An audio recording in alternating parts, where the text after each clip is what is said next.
Hello,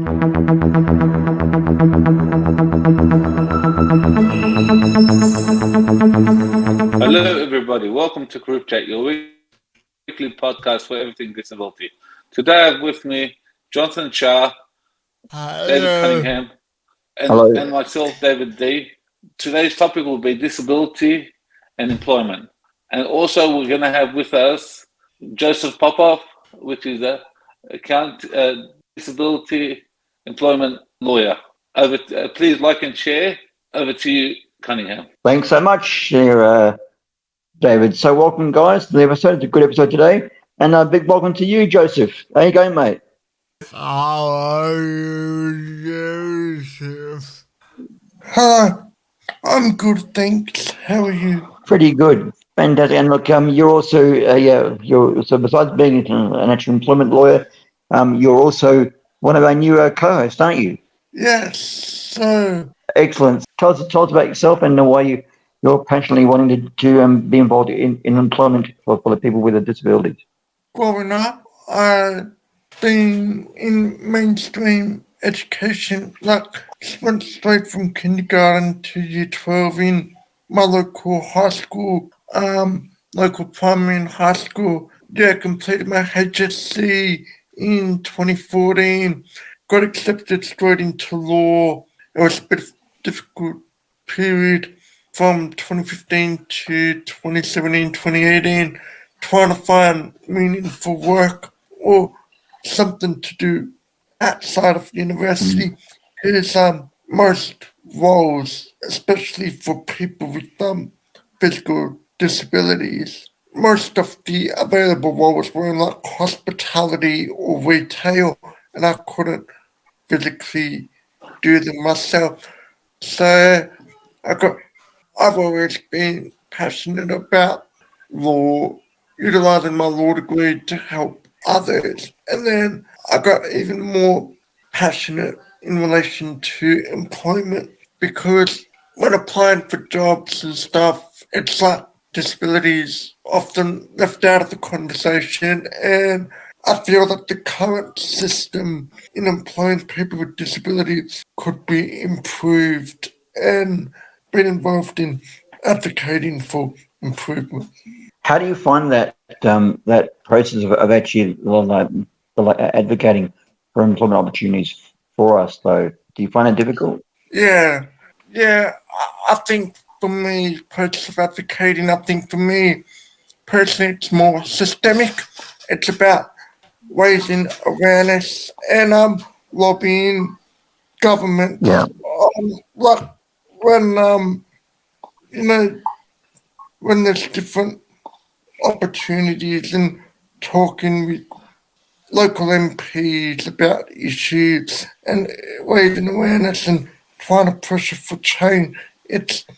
And sometimes it's difficult. Change doesn't happen. You get a lot of backlash, but yeah. Yeah, I bet it would be exactly. So when it comes to the actual process then of how we go about getting employment on the vulnerable level, what are the type of steps that a person who actually has a disability would take to actually secure employment for themselves? Joseph, what's the process involved in that? So it depends on what you're looking for in a job.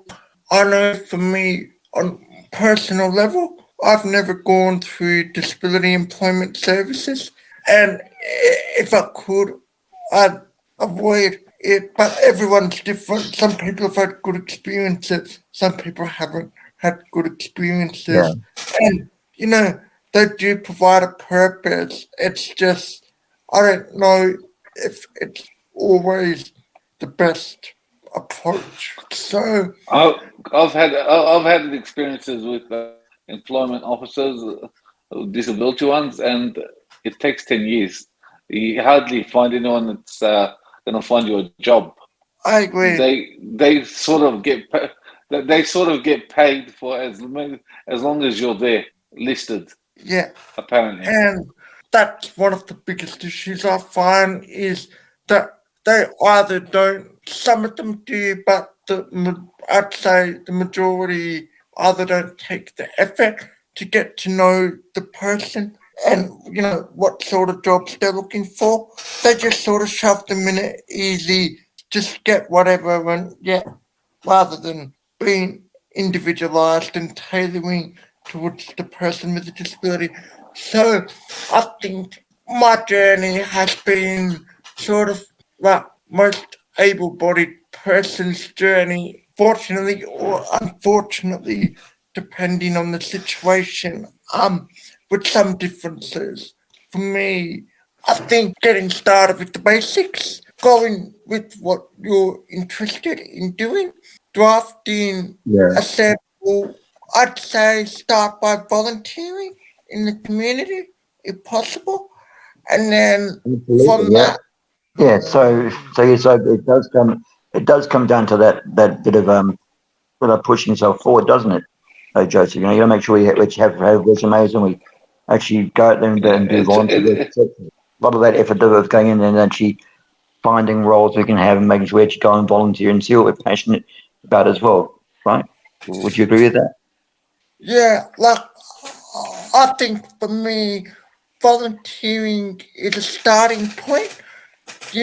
Don't volunteer for life, but volunteer until you get some relevant experience, or at Yeah. least some yeah. experience. And then I think what I've done is from my volunteer experiences, I've created a cover draft, a sample cover letter and resume based on my experiences. And then Yeah. and then whenever I go on job search websites, there's a whole bunch. There's job search engines dedicated to the non-for-profit sector, job search engines dedicated to community sector, job search engines dedicated to general sector. I also think one of the biggest things you can do once you get that draft cover letter and resume and have exposure with volunteering is actually networking with people. Because my current job wasn't advertised. In fact, none of my jobs in my experience have been advertised online.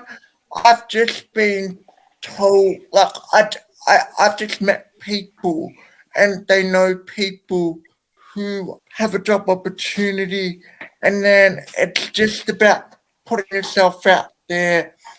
Being disabled, you wanna you wanna show you're out there and you want to try. And if you're showing that you've got enthusiasm, a lot of people will probably choose you. But what about disability and insurance when You you're working? Right? You mean Is with that hard to get? you mean with the NDIS, David, or not? The disability and insurance. Insurance when you're working. Yes, every job's going to have insurance, but the type of insurance, it's dependent on the role. Like, I know for me, with my disability, I couldn't do a lot of physical work. I mainly do professional office-based jobs. So there's different types of insurance associated with that, as opposed to say working in retail or hospitality.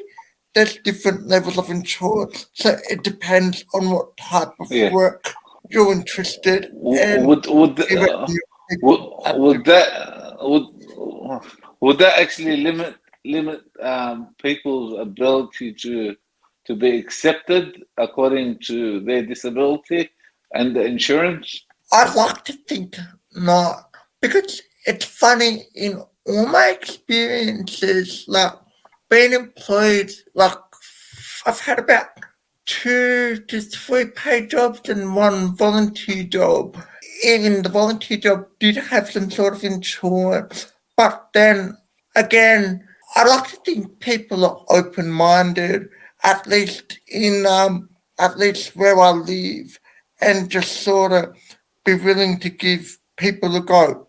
But Yeah. everyone's had different Okay, experiences.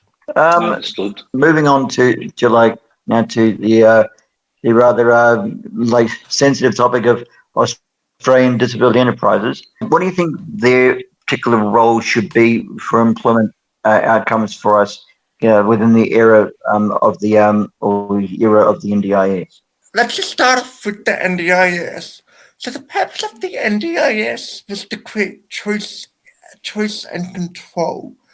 And Yeah, I'd like to think that ADEs should provide form of choice and control as a transitioning tool for, I'd say, about 90%. I don't know about people in ADEs, but I personally like to think about at least around half of them, if they yeah, had the right support, in place, they could transition to some form of open employment with some modifications, especially with COVID and working from home yeah, being a big change.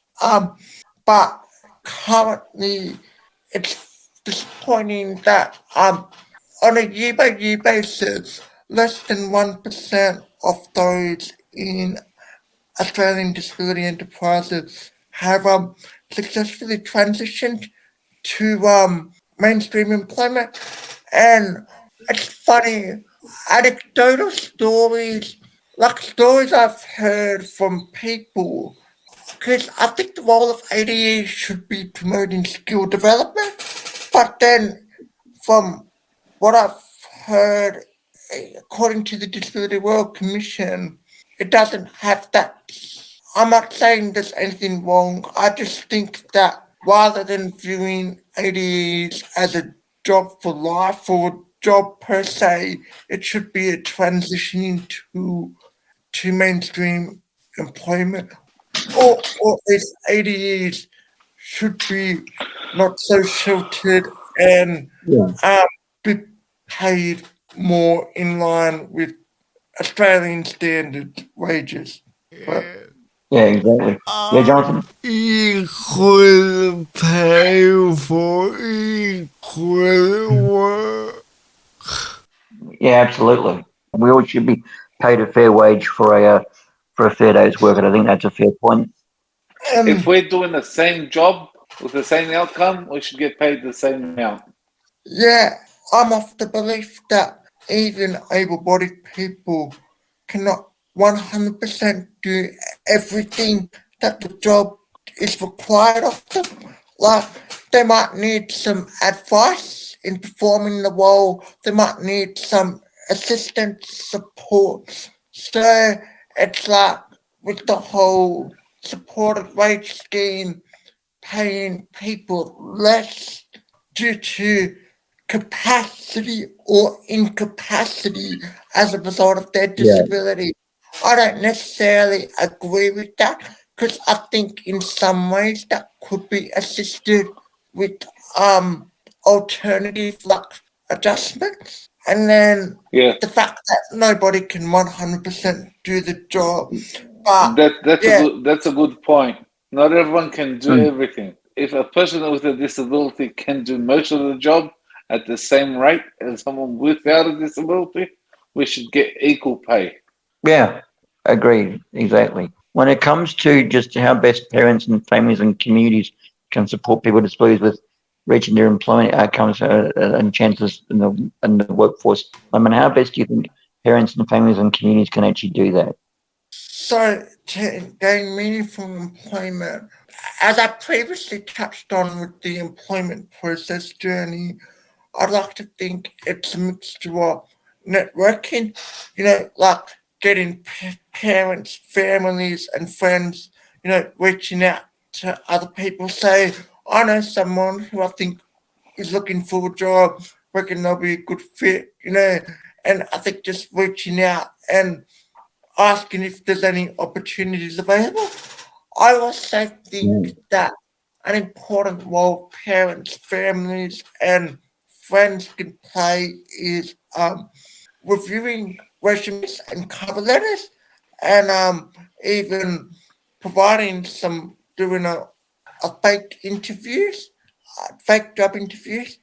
And I also think that, at least I know for me, being a fellow peer mentor and peer facilitator, I'd like to think, as a person with a disability who's had success in getting to in like getting jobs and stuff, I'd like to think that one thing is that lived experience is paramount, and so as a fellow person with disabilities, to help other people like who've had successful jobs, to help other people or success in getting jobs, to help other people Yeah, with disabilities, you know, getting jobs rather than solely relying on disability employment services, or alternatively disability employment services could employ more people with disabilities and have that lived experience approach. I agree. The only thing that's all that could be done is all they could ensure that parents don't tell their child with disability that that's all they can amount to is being just having their disability because you're just a It's disabled called person and don't try and rise to anything else, you know? educating the parents and Yeah, educating everyone else that people with disability can work and they do have a mind of their own and they can do things other than just being disabled. If you got a child or the child thinks that wants to work, do not try to baby them and tell them you don't need to work. So all right, I'll support you all your life. That's Mm. that's just limiting their actual ability. Don't diss their ability by letting them think that they can't do anything better. In some people's background, like as in ethnicism and their family background, they like to take care of people with disability and not let them do anything. But then that makes them feel useless and that they can't do anything else. But that's only letting them down.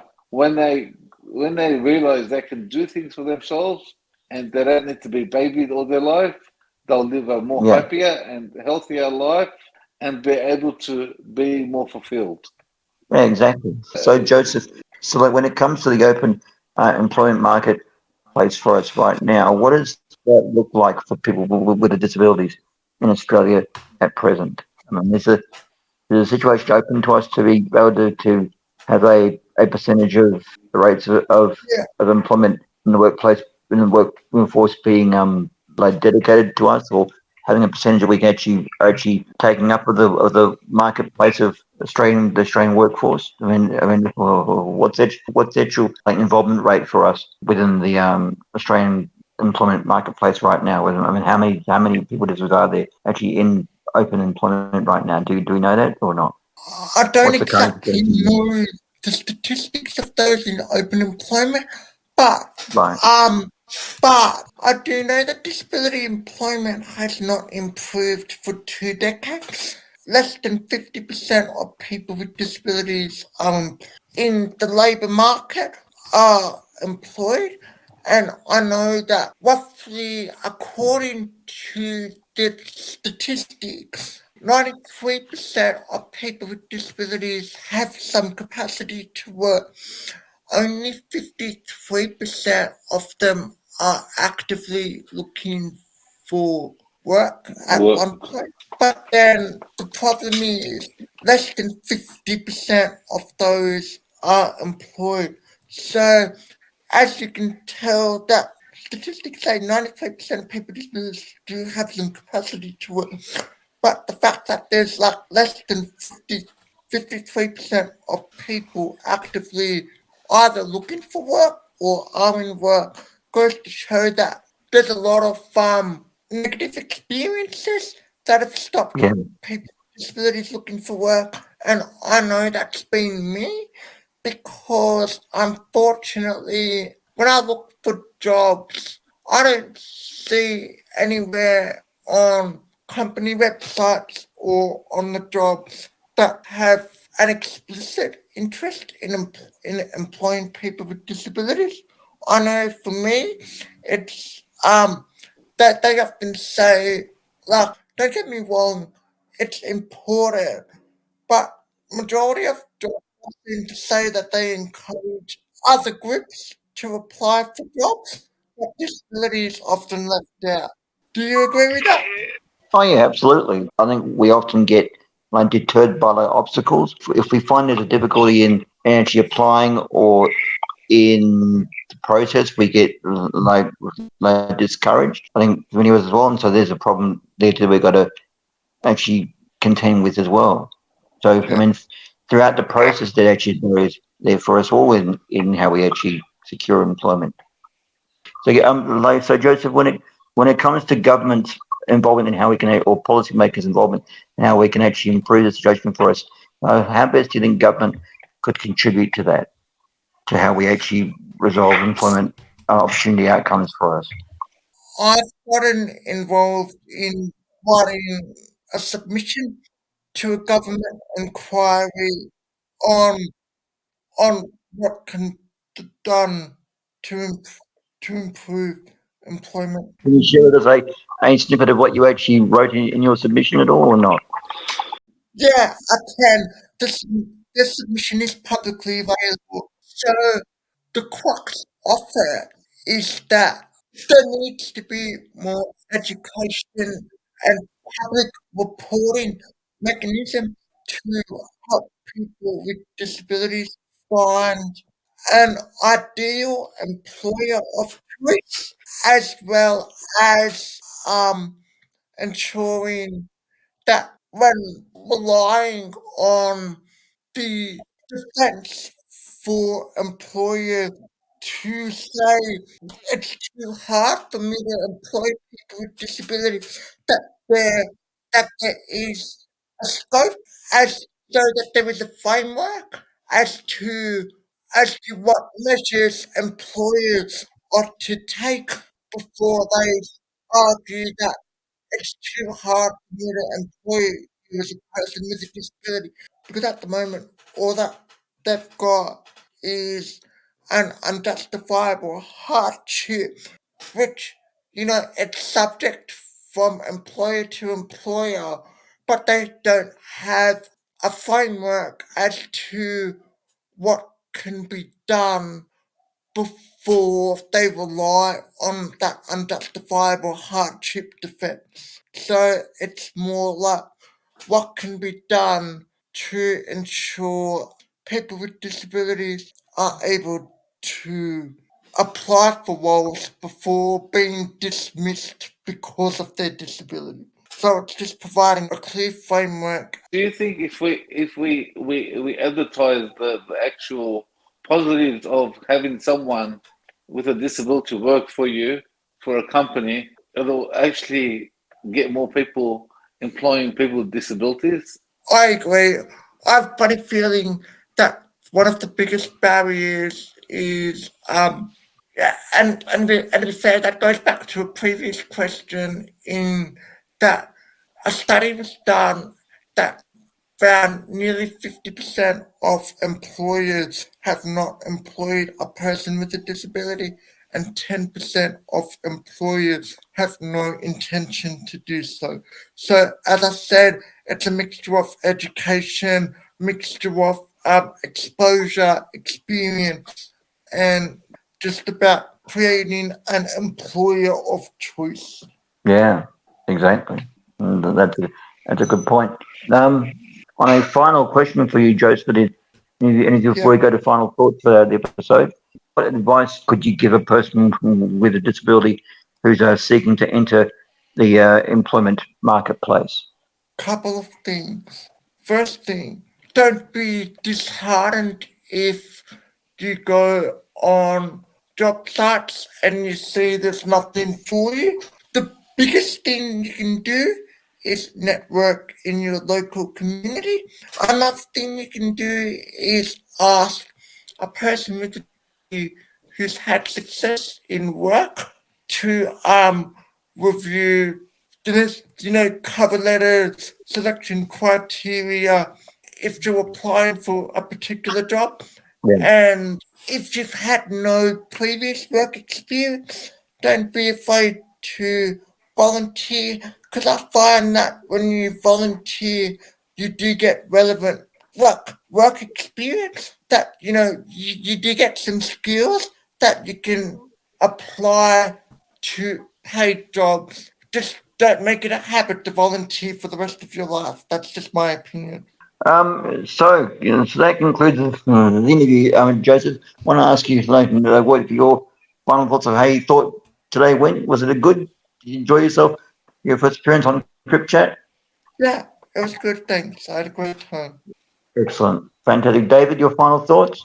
My final thoughts is disability is it's not the hardest thing to get into employment, but once you've got your foot in there, it opens up a lot of doors. I agree. Terrific. And once you open up those doors, other parts start opening up for you because you've got experience, and people start to have more like they have more faith in hiring you because you've done it before and it's I happened couldn't agree before. more. Jonathan, your final thought? My final thought is, look, being included in mainstream employment has flow-on effects for disability awareness and inclusion.